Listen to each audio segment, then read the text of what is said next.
শান্তিতে সংগ্রামে সমুদ্রে দুর্জয় এই মূলমন্ত্রকে উপজীব্য করে বাংলাদেশ নৌবাহিনী দেশের স্বাধীনতা ও সার্বভৌমত্ব রক্ষায় নিরবচ্ছিন্নভাবে দায়িত্ব পালন করে চলেছে। দেশের সমুদ্র সীমা রক্ষা, সমুদ্র সম্পদের আহরণ, সামুদ্রিক নিরাপত্তা নিশ্চিতকরণ, দুর্যোগকালীন সময়ে ত্রাণ সহায়তা প্রদান, শান্তিরক্ষা মিশনে অংশগ্রহণ এবং আন্তর্জাতিক অঙ্গনে দেশের ভাবমূর্তি উজ্জ্বল করতে নৌবাহিনী সদা তৎপর থেকে গুরুত্বপূর্ণ ভূমিকা পালন করছে। একই সাথে দেশের সমুদ্রভিত্তিক অর্থনীতি তথা ব্লু ইকোনমি উন্নয়নের ক্রমধারা বজায় রাখার লক্ষ্যে নৌবাহিনীর নিরলস প্রচেষ্টা অব্যাহত রয়েছে। সম্মানিত সুধীমণ্ডলী, বাংলাদেশের অর্থনৈতিক উন্নয়নে সমুদ্র এক বিশাল সম্ভাবনাময় ক্ষেত্র। বঙ্গোপসাগরে প্রায় 1,18,000 বর্গ কিলোমিটার সমুদ্র এলাকায় রয়েছে মৎস্য সম্পদের প্রাচুর্য, তেল গ্যাসের সম্ভাবনাময় ক্ষেত্র, নবায়নযোগ্য জ্বালানির উৎস এবং আন্তর্জাতিক বাণিজ্য পথের ব্যবহার, যা জিডিপির বৃদ্ধিতে গুরুত্বপূর্ণ ভূমিকা রেখে চলেছে। এই সুনীল অর্থনীতিকে বাস্তব উন্নয়নের পথে রূপ দিতে সমুদ্রের নিরাপত্তা রক্ষায় বাংলাদেশ নৌবাহিনী এবং বাংলাদেশ কোস্টগার্ড নিরলসভাবে কাজ করে চলেছে। সমুদ্র সম্পদ সংরক্ষণ এবং সকল ধরনের বহিঃশত্রুর আক্রমণ থেকে সমুদ্র সীমা রক্ষার লক্ষ্যে বাংলাদেশ নৌবাহিনীর আধুনিকায়নে বহুমুখী পদক্ষেপ গ্রহণ করা হয়েছে। নৌবহরে উল্লেখযোগ্য সংখ্যক যুদ্ধজাহাজ, হেলিকপ্টার, মেরিটাইম পেট্রোল এয়ারক্রাফট সহ আধুনিক যুদ্ধ সরঞ্জাম ও প্রযুক্তি সংযোজন করা হয়েছে। প্রায় 1 দশক পূর্বে নৌবহরে সংযুক্ত হয়েছে 2টি সাবমেরিন। এই সাবমেরিন সংযোজনের মাধ্যমে আমাদের প্রাণপ্রিয় নৌবাহিনী একটি ত্রিমাত্রিক নৌবাহিনীতে পরিণত হয়েছে। এই ত্রিমাত্রিক নৌবাহিনীর সক্ষমতা বৃদ্ধির অংশ হিসেবে নতুন নৌঘাঁটি, যুদ্ধজাহাজ, আধুনিক যুদ্ধ সরঞ্জাম ও প্রযুক্তি সংযোজনের কার্যক্রম চলমান রয়েছে। অবগত সুধী, গণপ্রজাতন্ত্রী বাংলাদেশ সরকারের মাননীয় প্রধানমন্ত্রীর নির্দেশনায় প্রতিরক্ষা শিল্পে মেড ইন বাংলাদেশ নীতির আলোকে দেশীয় প্রযুক্তির বিকাশ ও নিজস্ব সক্ষমতা বৃদ্ধির লক্ষ্যে বাংলাদেশ নৌবাহিনী নিরলসভাবে কাজ করে চলেছে। এরই অংশ হিসেবে বর্তমানে বাংলাদেশ নৌবাহিনীর তত্ত্বাবধানে পরিচালিত 3টি শিপইয়ার্ডে বিভিন্ন প্রকার যুদ্ধজাহাজ নির্মাণের কার্যক্রম চলমান রয়েছে। ইতিমধ্যে শিপইয়ার্ড সমূহে বাংলাদেশ নৌবাহিনী এবং কোস্টগার্ডের জন্য যুদ্ধজাহাজ সহ অন্যান্য সরকারি ও বেসরকারি সংস্থার জন্য বিভিন্ন প্রকারের জাহাজের নির্মাণ কাজ হাতে নেওয়া হয়েছে। সম্প্রতি dockyard engineering works limited Narayanganj কর্তৃক একটি ফ্লোটিং ক্রেন বিএনএফসি বলিয়ান নৌবাহিনীকে হস্তান্তর করা হয়েছে। এছাড়াও গত সপ্তাহে বাংলাদেশ কোস্টগার্ডের জন্য 5টি পেট্রোল ভেসেলের নির্মাণ সংক্রান্ত চুক্তি স্বাক্ষরিত হয়েছে এবং ইতিমধ্যে কিল লেইং অনুষ্ঠিত হয়েছে। অপরদিকে খুলনা শিপইয়ার্ডে বাংলাদেশ নৌবাহিনীর ল্যান্ডিং অপারেশন পরিচালনার সক্ষমতা বৃদ্ধির লক্ষ্যে 3টি এলসিটি নির্মাণের কাজ প্রায় চূড়ান্ত পর্যায়ে রয়েছে। এছাড়া খুলনা শিপইয়ার্ডে 4টি লার্জ পেট্রোল ক্রাফট নির্মাণের কার্যক্রম আমরা এই বছর শুরু করতে পারবো বলে আমরা আশা করছি ইনশাআল্লাহ। একই সঙ্গে বাংলাদেশ ওশেনোগ্রাফিক রিসার্চ ইনস্টিটিউটের জন্য সামুদ্রিক গবেষণা জাহাজ নির্মাণের কাজ এই সপ্তাহে শুভ উদ্বোধন করা হয়েছে।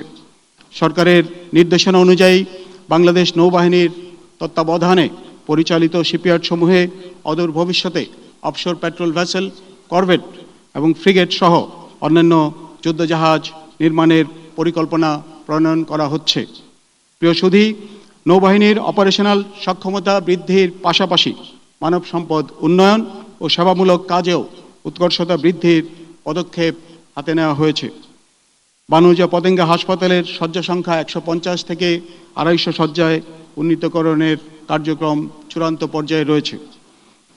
চট্টগ্রাম নৌ অঞ্চলে বাংলাদেশ নৌবাহিনীর তত্ত্বাবধানে ইতিমধ্যে একটি মেডিকেল কলেজ স্থাপন করা হয়েছে এবং এই মাসে এই কলেজের একাডেমিক কার্যক্রম ইতিমধ্যে শুরু হয়েছে। নৌ সদস্য সহ অসামরিক এবং সামরিক ব্যক্তিবর্গ ও জনসাধারণের মধ্যে প্রযুক্তিগত শিক্ষা ও দক্ষতা ছড়িয়ে দেওয়ার উদ্দেশ্য নিয়ে বাংলাদেশ নৌবাহিনীর তত্ত্বাবধানে বরিশালের ঝালকাঠিতে নৌবাহিনী বিজ্ঞান ও প্রযুক্তি বিশ্ববিদ্যালয় স্থাপন এবং ঢাকা নৌ অঞ্চলে বিশেষ চাহিদা সম্পন্ন শিশুদের জন্য আশার আলো স্কুল প্রতিষ্ঠার কার্যক্রম এগিয়ে চলেছে।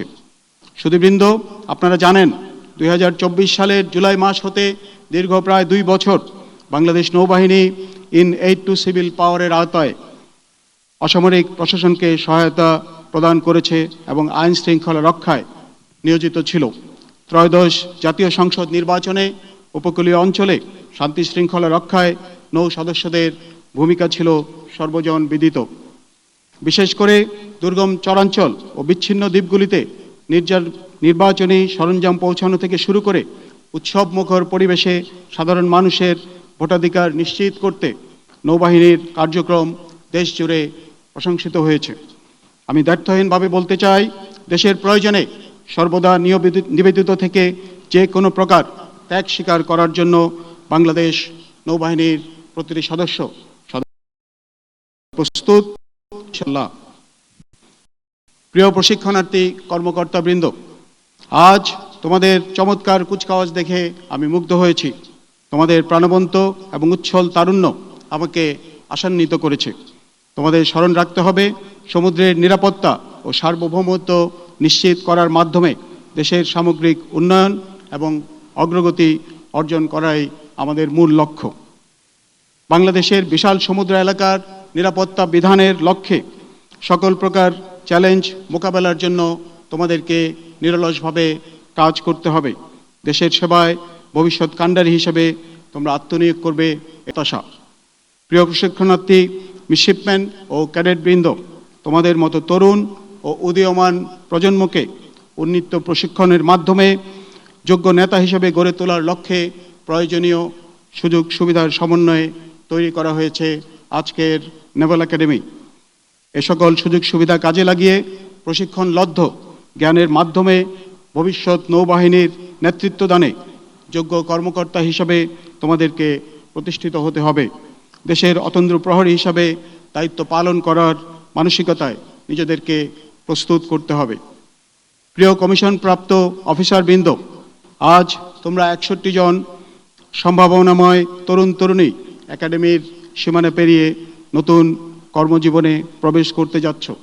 তোমাদেরকে মনে রাখতে হবে যে কঠোর প্রশিক্ষণ তোমরা সফলভাবে সমাপ্ত করলে তা তোমাদের ভবিষ্যৎ উৎকর্ষতা অর্জনের সূচনা মাত্র। সততা, নিষ্ঠা এবং আত্মত্যাগের মন্ত্রে বলীয়ান হয়ে অন্যান্য বাহিনীর সদস্যদের সাথে কাঁধে কাঁধ মিলিয়ে দেশের সার্বভৌমত্ব রক্ষা এবং যে কোনো পরিস্থিতি মোকাবেলায় তোমাদেরকে অগ্রণী ভূমিকা পালন করতে হবে। আমি আশা করব তোমাদের দেশপ্রেম, শৃঙ্খলাবোধ ও কর্তব্যনিষ্ঠা হবে দৃষ্টান্তমূলক। তোমাদেরকে সর্বাবস্থায় ধর্মীয় অনুশাসন মেনে চলতে হবে। আমি দৃঢ়ভাবে বিশ্বাস করি তোমরা দেশের প্রয়োজনে আত্মনিবেদনে সদা প্রস্তুত থাকবে আজীবন। প্রিয় অভিভাবকবৃন্দ, আপনাদের সুযোগ্য সন্তানেরা আজ দেশমাতৃকার সেবায় জীবন উৎসর্গের শপথ নিয়ে নৌবাহিনীর গর্বিত কর্মকর্তা হিসেবে কমিশন লাভ করতে যাচ্ছে। এই গৌরবময় সাফল্যের অংশীদার আপনারাও। আপনারা দোয়া করবেন আপনাদের সুযোগ্য সন্তানেরা প্রত্যেকে যেন দেশপ্রেম ও বীরত্বের আদর্শ উদাহরণ হয়ে দেশমাতৃকার সেবায় আত্মনিয়োগ করতে পারে। দেশের সার্বভৌমত্ব রক্ষার ক্ষেত্রে আপনাদের সন্তানেরা হবে এই নৌবাহিনীর ভবিষ্যৎ কর্ণধার। আজ থেকে তারা শুধু আপনাদেরই সন্তান নয়, তারা প্রত্যেকে এদেশের অমূল্য সম্পদ। অভ্যাগত সুধী, আপনাদের সদয় উপস্থিতি আজকের অনুষ্ঠানকে করেছে প্রাণবন্ত, একই সাথে প্রশিক্ষণার্থী ক্যাডেট ও মিডশিপম্যানদেরকে করেছে উৎসাহিত ও অনুপ্রাণিত। আপনারা দোয়া করবেন তারা যেন বাংলাদেশ নৌবাহিনীর গর্বিত সদস্য হিসেবে দেশ ও জাতির সেবায় সম্পূর্ণরূপে আত্মনিবেদন করতে পারে। আপনাদের প্রেরণা ও উৎসাহ তাদেরকে কর্তব্য পালনে আরও উদ্দীপ্ত ও অনুপ্রাণিত করবে বলে আমি দৃঢ়ভাবে বিশ্বাস করি।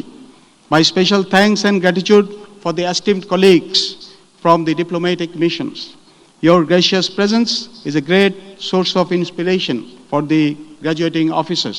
I hope that you will continue to support Bangladesh Navy for attaining its progress in the coming days as well. পরিশেষে ডাইরেক্ট এন্ট্রি অফিসার এবং মিডশিপম্যান 2023 ব্রাভো ব্যাচের কমিশনপ্রাপ্ত প্রশিক্ষণার্থীদের প্রশিক্ষণ সফলভাবে সম্পাদনের জন্য আমি বাংলাদেশ নেভাল একাডেমির কমান্ডারকে আন্তরিক ধন্যবাদ জ্ঞাপন করছি। আমি ধন্যবাদ জ্ঞাপন করছি একাডেমির সকল সম্মানিত প্রশিক্ষকগণকে, যারা দিনরাত অক্লান্ত পরিশ্রম করে এই ক্যাডেটদেরকে প্রশিক্ষণ প্রদান করেছেন। আজকের এই মনোরম অনুষ্ঠান আয়োজনের জন্য কমান্ডার, চট্টগ্রাম নৌ অঞ্চল সহ সংশ্লিষ্ট সকল ব্যক্তিবর্গ যারা কঠোর পরিশ্রম করেছেন, তাদেরকে জানাই আমার আন্তরিক অভিনন্দন।